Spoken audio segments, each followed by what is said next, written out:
Il est temps pour une autre histoire extraordinaire provenant d'un autre monde. À 34 ans, un homme, me suis retrouvé dans une situation difficile avec ma fiancée, qui a 33 ans et une personne que je connais depuis l'enfance. Notre histoire est longue et profonde, mais récemment, les choses se sont compliquées lorsqu'on n'a pas pursi lavramenis fogodniat nochinia peyort svadbois, azatemis minila, kokdeia kisalsia, et moi. Cherchions des conseils. Pour ma situation lorsque je rentrerai à la maison dans 2 jours. Pour des raisons de confidentialité, tous les noms seront modifiés. John et moi sommes des amis de la vie depuis l'enfance, avec nos familles qui sont proches depuis des générations. Nous avons partagé d'innombrables souvenirs en grandissant ensemble et avons finalement commencé à sortir ensemble dans notre adolescence. C'était comme s'il était presque attendu par nos familles. Elles avaient plus de projets pour nous que nous n'en avions pour nous-mêmes. Lorsque j'ai poursuivi mon master, je devais déménager dans une autre ville, et Jen est restée dans notre ville natale en travaillant sur notre diplôme en soins infirmiers. Après une année de relation à distance, nous avons décidé de rester amis et de ne pas avoir la pression de notre relation qui nous contrôle.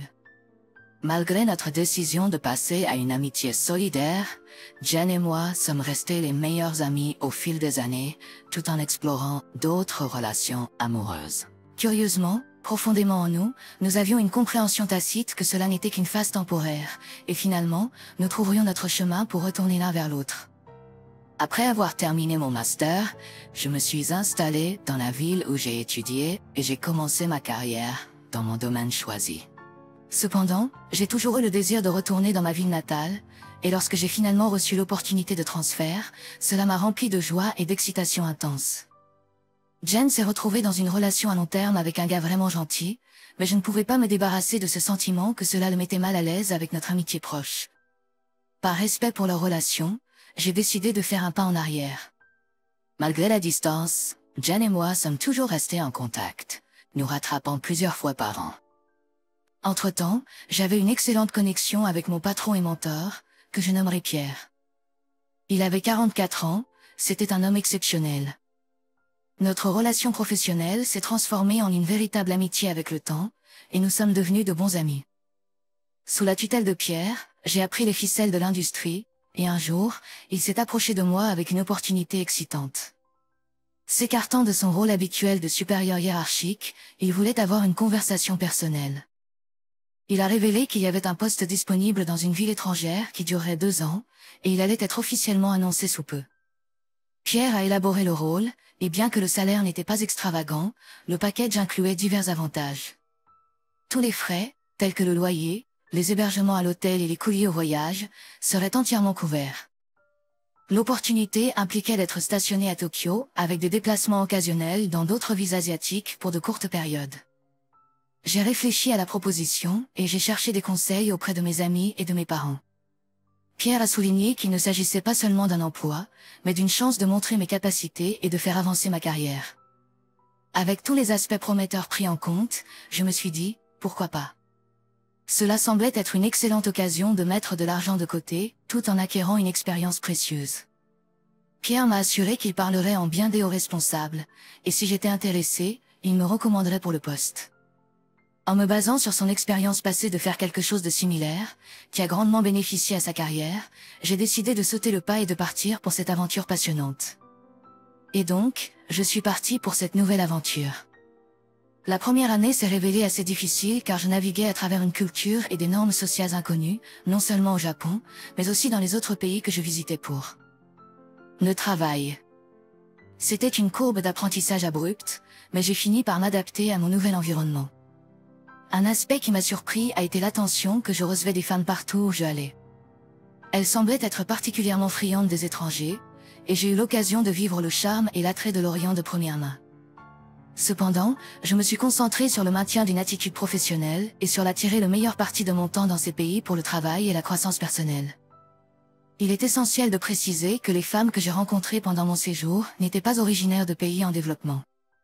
Au contraire, beaucoup d'entre elles étaient des individus hautement éduqués. Malgré la formation de diverses connexions et le plaisir de quelques relations amicales, avec des avantages, je me suis assuré de communiquer clairement mes intentions dès le départ. J'ai réitéré que je ne cherchais rien de durable, ni de matrimonial, en raison de mon séjour temporaire dans la région.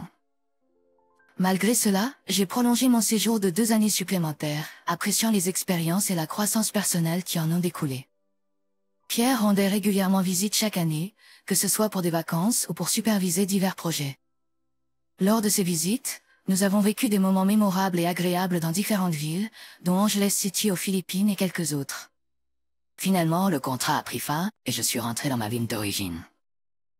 Avec les gains de nos entreprises ensemble, j'ai pu verser un acompte important sur une belle maison située juste à l'extérieur de la ville.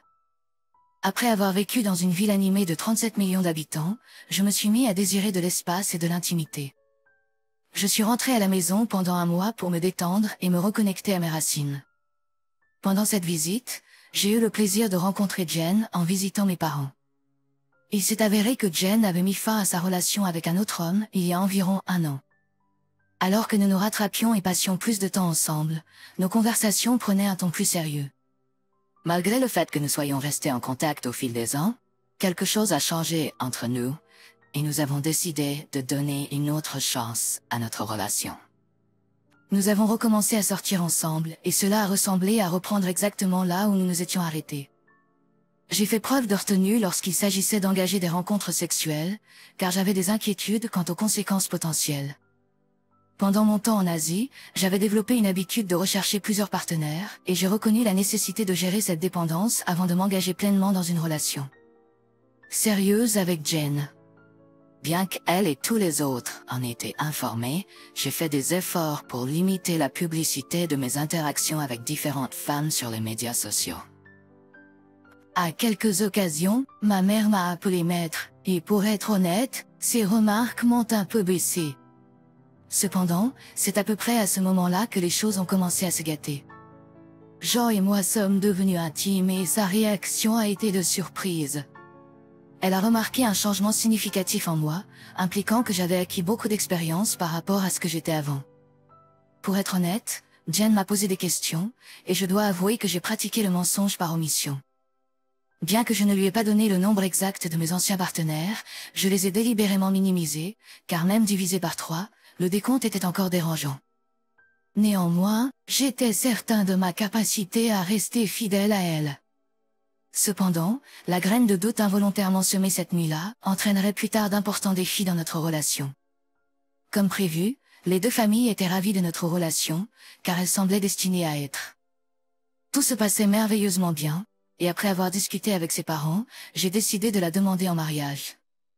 Elle a accepté, et nous avons fait un pas de plus dans notre relation en l'invitant à emménager avec moi.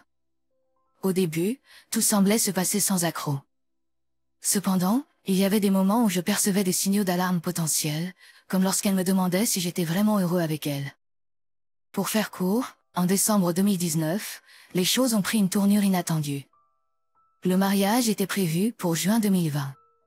Mais, comme nous le savons tous, 2020 a apporté des défis imprévus.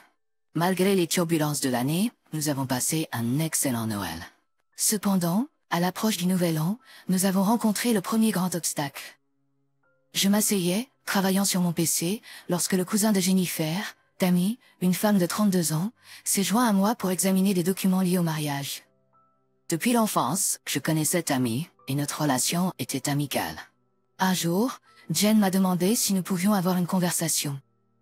Et alors que nous entrions dans le salon, Tammy s'est également jointe à nous, prenant place sur le canapé. Cependant, je pensais que ce serait plus approprié de parler en privé. Donc, je lui ai suggéré de s'asseoir à la table. Jen m'a demandé de rester calme et de ne pas l'interrompre, car elle avait quelque chose d'important à discuter.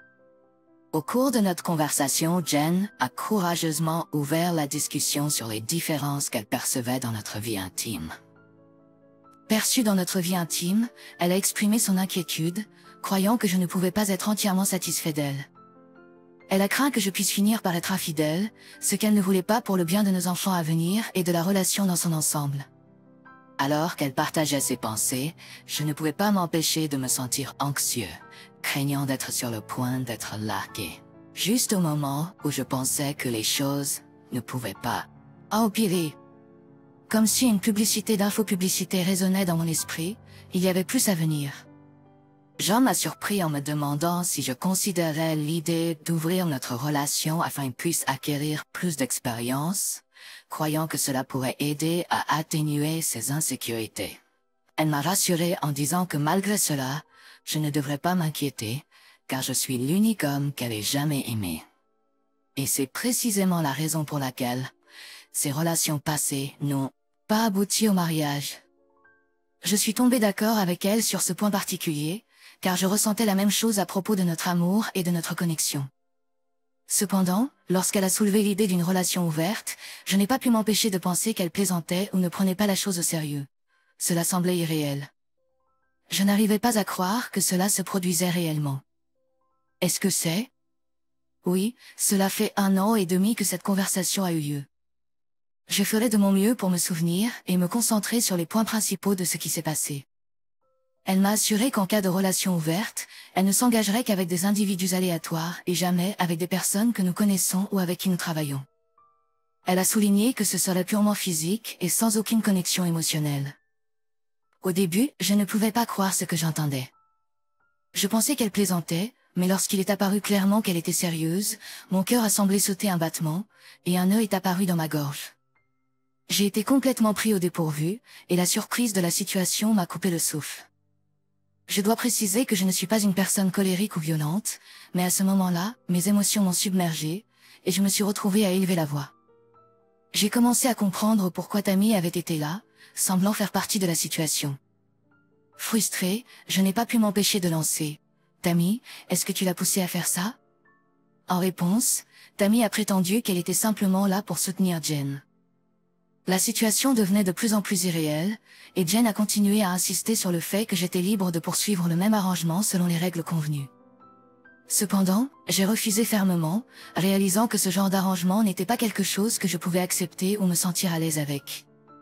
Je bouillais de colère à ce moment-là, et maintenant encore, en l'écrivant, la rage me consume toujours intérieurement. J'ai exprimé ma frustration en disant fermement que je ne voulais pas de rencontre fugace. Tout ce que je désirais, c'était une connexion significative avec une personne. Jen a demandé qui pourrait être cette personne, et en réponse, j'ai jeté un coup d'œil à Tammy sans la regarder dans les yeux et j'ai dit « Je veux être avec Tammy ». Mon intention était de provoquer une réaction de Jen, et cela a pris Tammy au dépourvu, la laissant visiblement mal à l'aise et rougissante. Veuillez noter que l'expression de la colère par des mots blessants ou provoquants n'est pas saine dans aucune relation, et il est important de communiquer calmement et respectueusement lors d'eux. Conversations difficiles. Jen a immédiatement rejeté l'idée, en affirmant que Tammy était de la famille et en suggérant que c'était dégoûtant et inapproprié. Toute la situation m'a semblé irréelle, et je ne pouvais pas comprendre d'où cette idée avait même pu provenir. Nous avons eu une discussion animée et houleuse pendant un moment, au cours de laquelle j'ai exprimé clairement que si elle allait de l'avant avec son arrangement proposé, notre relation serait terminée. Il est crucial de se rappeler que la communication ouverte et honnête est essentielle dans toute relation. Bien que des conflits puissent survenir, il est essentiel de discuter des sujets sensibles avec respect et compréhension pour résoudre les problèmes. J'ai fermement opposé l'idée et j'ai clairement exprimé que je tenais profondément à Jen et que nous pouvions surmonter n'importe quel défi ensemble, sauf pour celui-ci. Submergée et bouleversée, je suis partie en trombe, en serrant mon oreiller, et j'ai cherché refuge dans la chambre d'hôte. Depuis là, je pouvais les entendre parler en bas, bien que je ne puisse pas distinguer les détails de leur conversation. Cela aurait presque été drôle si ce n'avait pas été pour l'heure de discussion qui a suivi. L'humour peut parfois être un moyen de faire face à des situations difficiles, mais il est essentiel de traiter les questions sérieuses avec une communication ouverte et sincère. La nuit suivant notre discussion intense, j'ai eu du mal à dormir, et le lendemain, j'étais un désastre au travail, luttant pour me concentrer. Coïncidemment, les quarts de nuit de Jen ont commencé ce même jour, nous offrant un peu de temps séparément pour nous refroidir et traiter tout ce qui s'est passé. Pendant ces 2 semaines, nous ne serions pas à la maison ensemble, ce qui nous a donné un peu d'espace pour la réflexion. Jeanne a montré sa préoccupation en laissant un dîner dans le réfrigérateur pour moi quotidiennement, accompagné de gentilles « je t'aime » notes. Malgré ses tentatives de rester en contact grâce à des messages fréquents, je n'ai répondu que par des messages brefs, ayant besoin de temps pour trier mes pensées et mes émotions. Le jeudi soir suivant, pendant sa semaine de quart de nuit, je me suis assis à l'ordinateur pour m'occuper de certains fichiers. En ouvrant l'ordinateur, j'ai remarqué une notification de nouveaux messages électroniques sur son compte. À ma grande surprise, c'était une réservation d'hôtel pour un bel hôtel situé à proximité de mon bureau. Je suis familier avec l'endroit car je m'y rends souvent avec mes collègues, j'ai donc réfléchi à la raison de sa réservation. Compte tenu du fait qu'elle est censée travailler pendant cette période, je ne peux m'empêcher de me demander si elle ne prévoit peut-être de me surprendre avec une excuse et une soirée ensemble le lendemain matin. La pensée m'a laissé curieux et excité à l'idée de ce qui pourrait nous attendre. Comme j'attendais avec impatience son texte ou son appel, espérant une invitation, elle m'a surpris en me demandant simplement comment s'était passée ma journée. Elle a toutefois mentionné qu'elle était ravie d'avoir seulement une autre nuit de quart de nuit. Cette déclaration me laisse perplexe, car je me souviens de la réservation d'hôtel que j'ai remarquée sur son compte, ce qui suggérait qu'elle aurait une nuit de congé. L'incohérence me met mal à l'aise. Je me sens stressée et malade dans mon bureau. Dans mon état anxieux, je commence à parcourir quelques sites de rencontres, en particulier ceux qui n'ont pas de photos, peut-être dans l'espoir d'une distraction par rapport à mes inquiétudes aimées. Doutes actuels. Malgré mes tentatives, je ne trouve aucune distraction significative grâce aux sites de rencontres. Juste à ce moment, mon ami Pierre s'arrête et remarque mon état négligé. Inquiet, il demande ce qui me tracasse. Afin de remonter mon moral, Pierre me suggère gentiment d'aller déjeuner. Il propose d'aller dans un restaurant d'un hôtel voisin et de terminer par une délicieuse crème glacée pour nous réconforter. L'idée me plaît et j'apprécie le soutien et la compréhension de mon ami pendant cette période difficile. Non, si n'est pas elle enjoy, don't J. parle. Pierre ne connaît pas la situation spécifique dans laquelle je me trouve. Malgré tout, nous décidons d'aller déjeuner, mais j'ai du mal à manger car j'ai le ventre noué. La nourriture et les boissons ne me font vraiment pas envie. Malgré mes difficultés, Pierre remarque mon malaise et insiste pour que je ne continue pas à travailler dans cet état. Il me conseille de prendre autant de congés que nécessaire, que ce soit payé ou non, pour prendre soin de moi. En réponse, je lui confie ce que je ressens, lui disant que je ne peux plus rester à la maison, car je suis submergée par les émotions. La situation est devenue accablante, et j'ai vraiment besoin d'une pause pour mettre de l'ordre dans tout cela. Je ne parviens pas à la voir. Et au fond de moi, une partie de moi souhaite désespérément que cette réalité ne soit pas vraie. Mon anxiété me pousse à me précipiter à la maison, à mettre rapidement mes affaires dans la voiture. Et puis je reviens au bureau.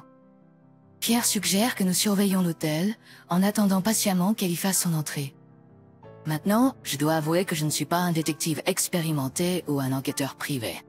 Je me sens plus comme l'inspecteur Clouseau bafouant mon chemin dans cette situation incertaine. Malgré ma forte résistance, ma curiosité a pris le dessus et je ne pouvais plus supporter de ne pas connaître la vérité.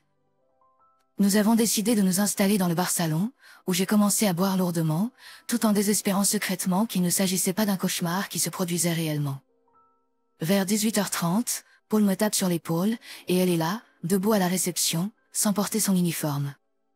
Un mélange d'émotions m'envahit, la colère, le désir de l'étrangler, de la frustration, le désir de crier, de l'amertume, l'envie de cracher, et une tristesse accablante, ce qui me fait lutter contre les larmes. Incertain de la marche à suivre ensuite, nous attendons anxieusement pendant 10 minutes après qu'elle ait disparu dans l'ascenseur.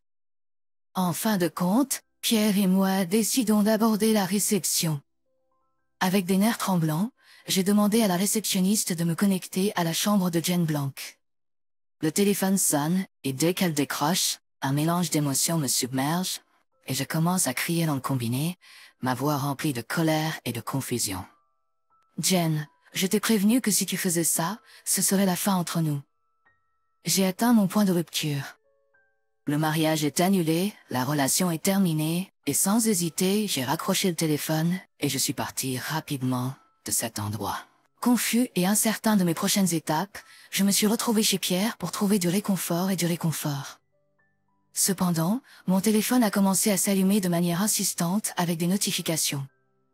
La seule personne que j'avais appelée était mon père, et dans une manière relativement péjorative, je lui ai expliqué ce qui s'était passé. Je me suis rendu compte que j'avais besoin d'espace, alors j'ai décidé de quitter la ville pendant un certain temps pour clarifier mes pensées.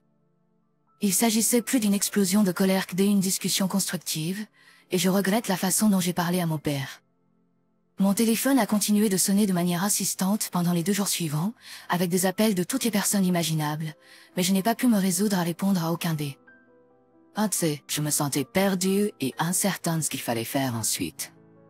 Le poids de mes émotions était comme si je marchais sous l'eau.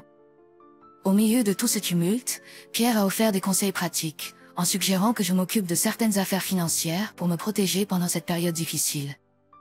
Je n'avais même pas envisagé ces choses, la maison, les prêts de mariage et de voiture.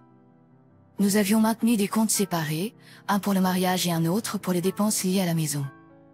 Pour être honnête, ces affaires ne me préoccupaient pas tellement.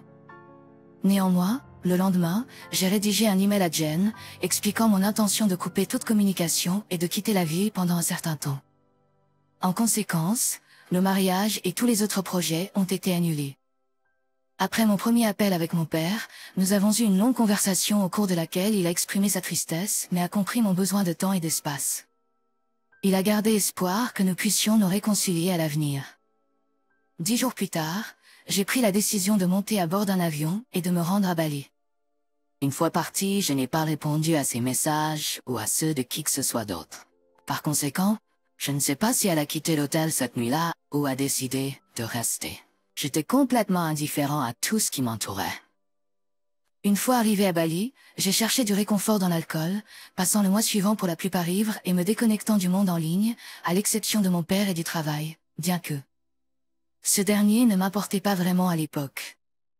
Malheureusement, je ne peux pas prétendre avoir vraiment apprécié mon séjour. Au lieu de cela, j'étais rongé par la colère, la honte et la haine de la façon dont les choses se sont déroulées. Pendant mon séjour, je suis resté en contact avec Pierre concernant mon congé. Environ 3 semaines plus tard, il m'a demandé de revenir à Tokyo pour régler certaines affaires. Le 1er mars, je suis arrivé à Tokyo, et être de retour au travail m'a procuré un soulagement, même si je savais que des confinements étaient imminents. Pierre a évoqué l'idée de mon retour au Canada, mais je l'ai écarté, pensant, ce sera juste 30 ou 60 jours. J'avais l'impression de devoir prendre le temps de planifier mes prochaines étapes, et l'idée d'être confiné pendant cette période m'agaçait. Je suis resté au Japon pendant une autre année avant de me faire vacciner, mais pendant cette période, je n'ai pas ressenti un fort désir de rentrer chez moi. Mon domicile a été sous-loué, et bien que je sois resté en contact avec ma famille, j'ai refusé de chercher des informations sur Jen. Ensuite, le 21 septembre, j'ai reçu des nouvelles alarmantes selon lesquelles mon père avait fait une crise cardiaque. Heureusement, il était stable, mais les médecins nous ont informé qu'il aurait besoin d'une triple bypass. La chirurgie à venir était une source de grande préoccupation, même si ce n'est pas aussi dangereux qu'il y a 4 décennies. Malgré mes réserves, je savais que je devais voir mon père. Cependant, j'appréhendais de rentrer à la maison, craignant que ce ne soit pas une situation agréable. Tout ce que je voulais vraiment, c'était être là pour mes parents et exprimer ma gratitude à Pierre pour son soutien indéfectible, malgré mon égoïsme passé. Pourtant, au fond de moi, je savais que je devrais l'affronter un jour, et cette incertitude m'a rempli d'émotions mitigées. Je ne pouvais pas prédire ce que je ressentirais ou quelles pensées m'envahiraient lorsque je la rencontrais enfin. C'est une situation compliquée, et je lutte avec des émotions contradictoires en préparant mon retour à la maison. Je vais décoller dans 4 heures, et j'atterrirai dans environ 24 heures. Après mon arrivée, je suis allé voir mon père, qui est de bonne humeur et étrangement impatient pour son intervention à venir. Maman va bien, et je montre ma sollicitude. J'ai passé presque toute la première journée de 24 heures à ses côtés, en discutant de tout et de rien, évitant délibérément les sujets lourds pour ne pas le stresser. Je l'ai rassuré que j'étais là pour lui, mais je profite également de ce voyage pour remettre de l'ordre dans ma vie, en fermant certaines portes et en ouvrant de nouvelles. Le 2e jour, Pierre et moi nous sommes rencontrés à un endroit près du bureau. Malheureusement, Pierre avait déjà commencé à boire. Nous avons discuté un moment, abordant la santé de mon père, le travail, et il m'a demandé si j'avais eu des nouvelles de Jen, à quoi j'ai répondu par la négative. Il m'a ensuite informé que le patron souhaitait me voir, mais compte tenu de la situation de mon père, cela peut attendre. Je réalise que je suis dans une situation difficile, alors je dis à Pierre qu'il vaut mieux l'affronter. J'ai une liste de choses à accomplir ce mois-ci, et je devrais commencer à cocher des éléments. Rencontrer Jen est l'un de ces tâches.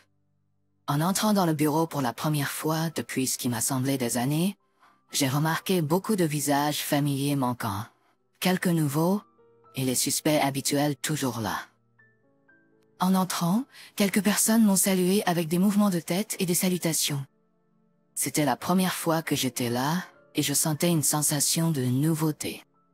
Le vieil homme a commencé avec une introduction standard, en disant que c'est une réunion fermée et que tout ce qui est discuté doit rester privé, etc.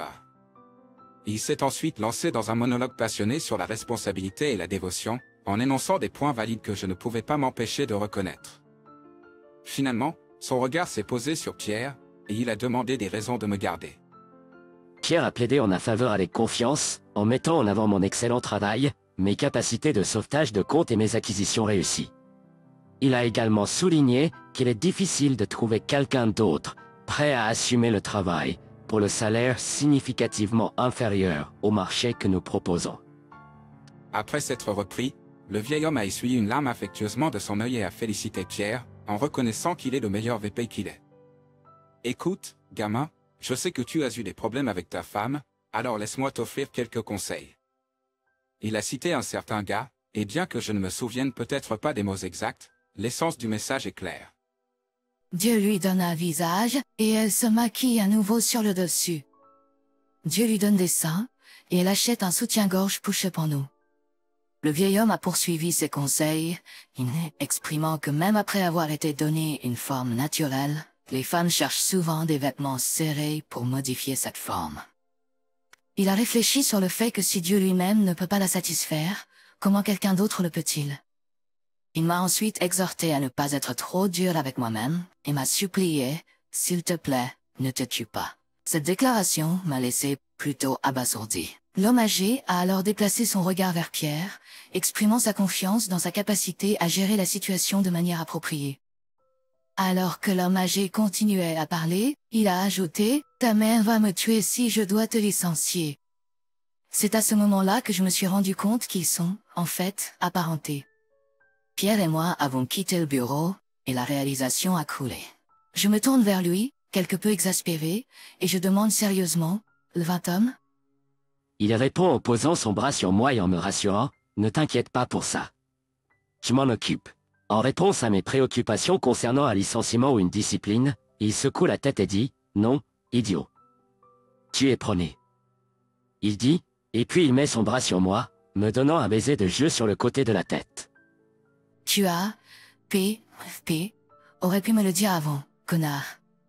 J'ai plaisanté. Na, c'était beaucoup plus drôle comme ça. Il dit, je t'ai manqué, kid.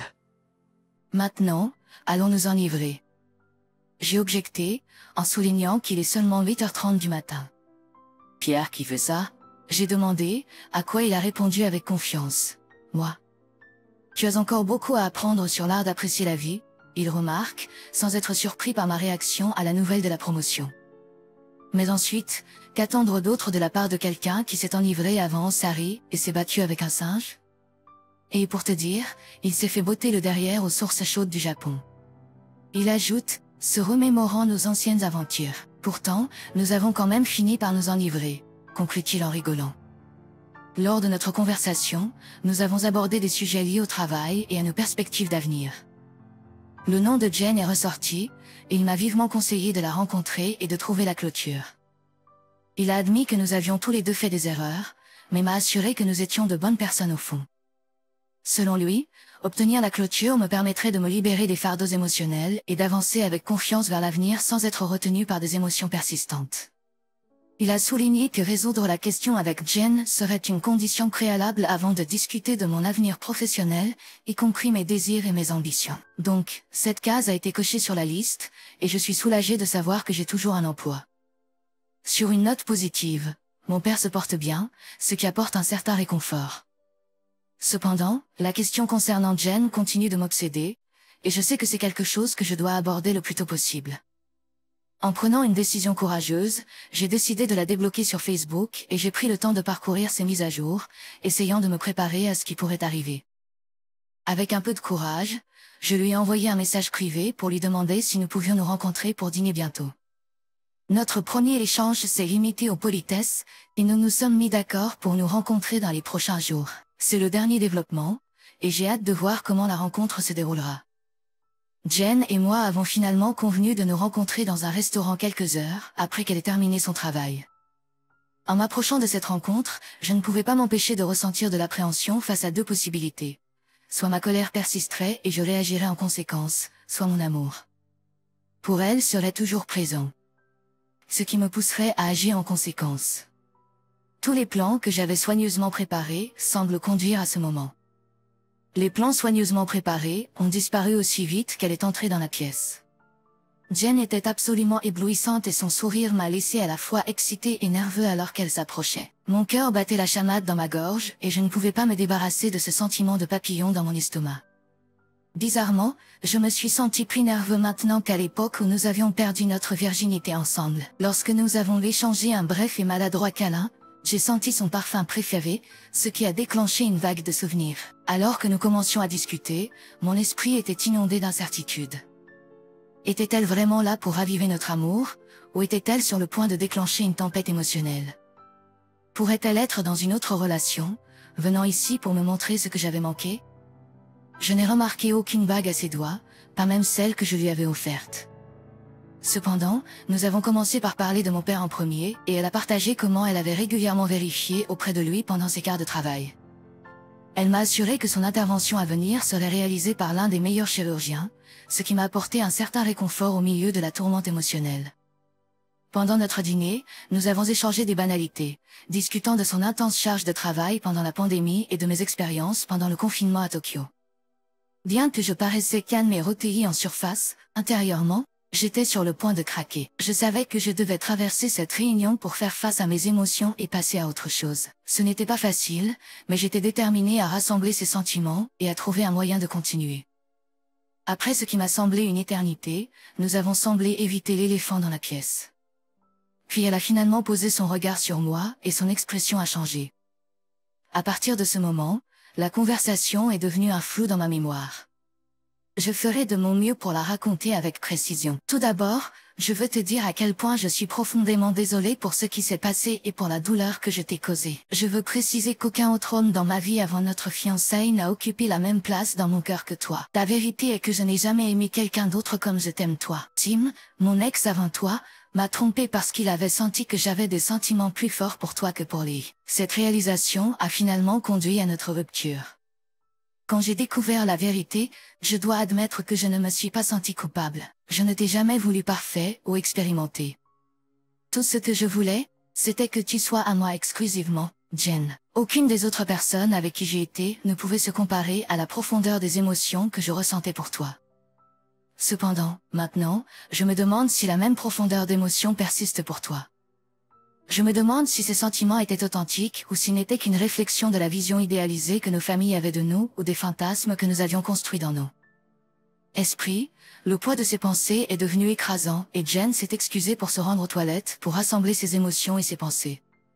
Nous nous sommes retrouvés dans un agréable restaurant de taille moyenne, et l'endroit avait une atmosphère chaleureuse avec seulement quelques tables occupées. Pierre est venu pour nous apporter son soutien, comme certains d'entre vous l'avaient suggéré, et il s'est stratégiquement positionné dans la zone salon isolée. En cherchant un peu d'encouragement ou un pouce levé réconfortant, j'ai jeté un coup d'œil et j'ai remarqué Pierre engagé dans une conversation animée avec deux femmes particulièrement attrayantes. Il riait et gesticulait avec enthousiasme. Finalement, Pierre a jeté un coup d'œil vers moi et a offert un pouce levé interrogatif, me faisant savoir que tout allait bien. Avec un sourire sur son visage, Pierre a fait un geste obscène avec un doigt du milieu avant de retourner à ses activités. Cet homme peut être assez caractériel, sérieusement. En tout cas, quand Jen est revenue, nous avons repris notre conversation. Y a-t-il quelque chose que tu veux savoir sur cette nuit-là? Cela ne peut être des faits. Cela n'a pas d'importance. Rien ne s'est produit. Lorsque vous avez appelé la pièce, j'étais incertain si je pouvais continuer. Cela m'a effrayé, et j'ai dévalé l'escalier jusqu'au hall. Mais tu étais déjà parti. Cependant, ressasser le passé ne changera rien maintenant. Ce qui est important, c'est que je suis ici pour me concentrer sur l'avenir. Pouvez-vous trouver dans votre cœur de me pardonner? Bien sûr que je peux et que je te pardonne. Nous pouvons travailler à reconstruire notre relation à partir de là. Alors que des émotions contradictoires m'envahissaient, une partie de moi voulait lui faire face avec colère, tandis qu'une autre partie avait envie de la réconforter et de faire comme si rien ne était produit. Dans les semaines qui ont précédé ce moment, je regardais des vidéos de Reddit sur YouTube, observant des hommes confrontés à des situations similaires, se punissant pour les actions de leurs partenaires et essayant de me préparer à cette conversation très spécifique. J'étais déterminée à ne pas être ce simple. Alors que je la regardais, les mots de l'homme âgé résonnaient dans ma tête, remarquant son visage peint, ses ongles vernis et sa robe ajustée. Je me demandais si j'avais vraiment connu son esprit, au-delà de cette apparence. Est-ce que son esprit est le même? J'ai durci mon cœur. Et maintenant? Est-ce qu'il y a quelque chose dans le futur pour nous? Au milieu de ces incertitudes, je veux que tu te souviennes de nos jours d'enfance quand nous rentrions du parc et avons rencontré ce chien agressif. Instinctivement, je me suis placée devant toi, animée par l'envie de te protéger et de te sauver. À ce moment-là, le propriétaire a appelé le chien, et il s'est enfui, bien que cela n'ait duré que quelques secondes à l'âge de 9 ans. Cela a été terrifiant. Maintenant, de nombreuses années plus tard, je me suis retrouvée devant toi une fois de plus, remplie d'amour et de la détermination à te protéger de tout ce qui pourrait nous arriver. Mais cette fois, alors que je me tenais là, donnant tout pour toi, c'était comme l'histoire de la grenouille et du scorpion, où malgré tous mes efforts, tu m'as poignardé dans le dos avec un couteau. Cela l'a vraiment frappée comme un éclair, et elle a baissé la tête et pleuré un peu. Je n'avais pas fini. J'avais besoin de le sortir. Je suis désolée. Et puis, dans un moment de décision, elle a sorti la boîte à bagues et l'a glissée sur la table vers moi. Cependant, je ne pouvais pas l'accepter. Je l'ai laissée là, exprimant clairement mes sentiments. Je ne veux pas ça. Ma colère a surgi en moi. Tu penses que je veux être assis ici, à me sentir comme si mon cœur allait éclater de ma poitrine, tandis que tu pleures devant moi. Je veux être à la maison, en train de jouer avec le bébé que nous aurions eu à présent. Les minutes suivantes sont devenues un flou, et je ne me souviens de rien de ce qui a été dit. Puis elle s'est effondrée, pleurant et cachant son visage dans ses mains. J'ai certainement dit des choses dégoûtantes dans ma vie, mais celle-là remporte la palme. J'ai rapidement réalisé que j'avais franchi une ligne et m'en suis excusée immédiatement, sortant de mon mode colère. Dès lors, la conversation a pris une tournure plus paisible. Une fois que j'ai laissé sortir cette vapeur, nous avons pu avoir une conversation normale sur la vie à venir. Nos familles étaient très proches, et ses parents étaient comme ma deuxième famille et vice-versa. Cette familiarité et ce lien partagé nous ont permis d'avoir une discussion sincère et ouverte sur nos aspirations et nos projets pour l'avenir. Nous avons eu une conversation sincère sur la façon dont nous pouvions naviguer dans ce domaine en tant qu'amis, reconnaissant que la réconciliation n'était pas une option. Alors que la discussion tirait à sa fin, elle s'est levée pour partir, et nous nous sommes étreints étroitement, nous tenant l'un à l'autre pendant un long moment. Je vous remercie d'avoir écouté l'histoire jusqu'à la fin, et si vous l'aimez, veuillez nous soutenir avec un like ainsi que vous abonner à notre chaîne. Écrivez dans les commentaires ce que vous pensez de l'histoire.